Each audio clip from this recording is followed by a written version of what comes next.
belief in an afterlife is an essential part of many faiths, including Islam and Christianity.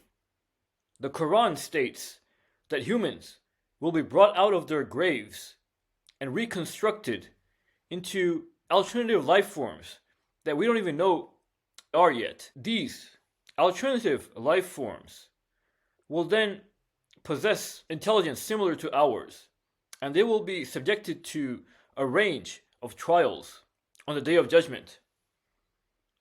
Now, this means that of the 2.2 billion Muslims around the world, the vast majority would have to believe in order to qualify as a Muslim. But do they really? Do Muslims really believe that one day graves will be ruptured and people brought out, pushed out, and reconstructed?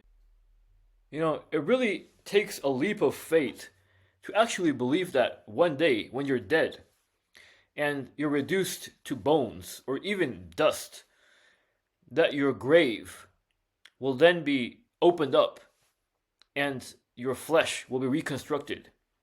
First your skeleton, and then the flesh reconstructed, wrapped around your bones, and you being recreated in a form that is yet unknown to you. To believe all that and to internalize it as a core belief system, and to sort of look forward to it one day, that it will actually take place, I think that requires a huge leap of faith. Are Christians and Muslims really willing to take that leap of faith and to actually believe that it's something worth committing to shape your whole life around that, and to organize your actions in a way that one day you will be reconstructed and judged? That is the afterlife, the core concept of the afterlife in the Abrahamic faiths of Islam and Christianity. Now, the fact that people believe this will actually take place means that we have to sort of imagine the physical conditions that must take place for this to happen. Now, when people are actually brought out of their graves and their flesh clothed, and as the Quran states, perfected down to your very fingertips, to imagine that all of that is happening one day really requires us to imagine. It really requires us to imagine a situation where things like cell division, mitosis, meiosis, tissue reconstruction, even genetic re-engineering might be happening in order to physically construct people on such a large scale to really fill that vast expanse of the earth on the Day of Judgment. Imagine the amount of biological re-engineering required for that to happen. Imagine the actual biological modality for that to happen. Would that be genetic engineering? Re-engineering? Would souls be then inserted into bodies?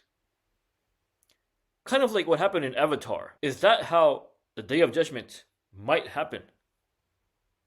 That's something to think about. Would souls be paired to their bodies?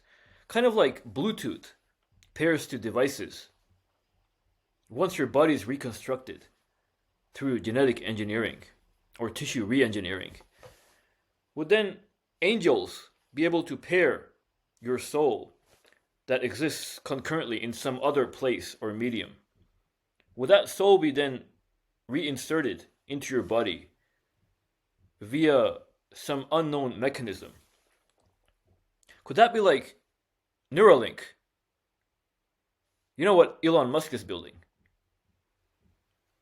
Neuralink captures brain waves and signals from the brain and stores them somewhere else.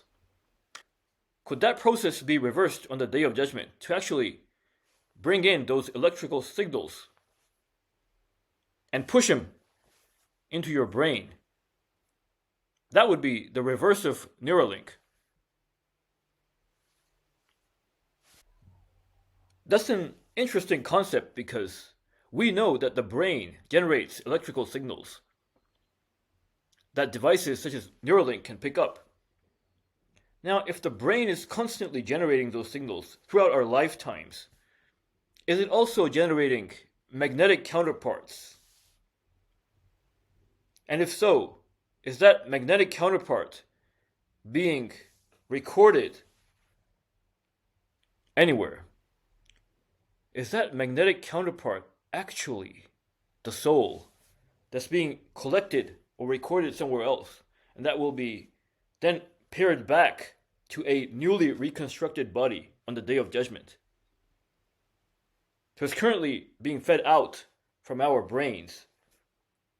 But in the far future, that collected body of electromagnetic activity would then be pushed back into our newly reconstructed bodies as a kind of soul pairing to the physical, biological medium.